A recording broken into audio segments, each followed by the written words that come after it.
Rohingya refugee camps के गिर्द दरख्त तेजी से गायब हो रहे हैं ताकि खाना पकाने के लिए ईंधन की बढ़ती हुई जरूरत को पूरा किया जा सके।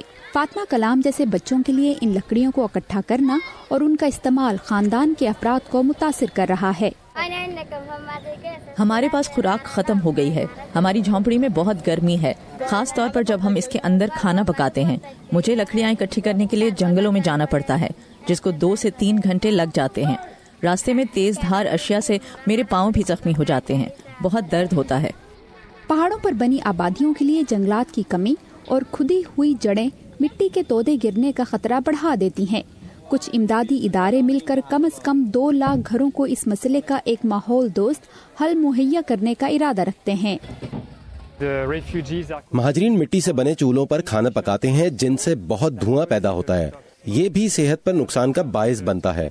लिहाजा LPG साफ सुथरा ईंधन है जो चूल्हों का मसला हल कर देगा।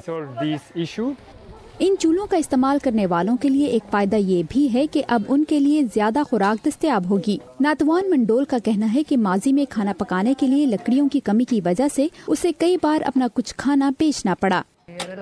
यहाँ ऐसे लोग हैं जो खाने का सामान और जरूरत की अशिया अतिया करते हैं।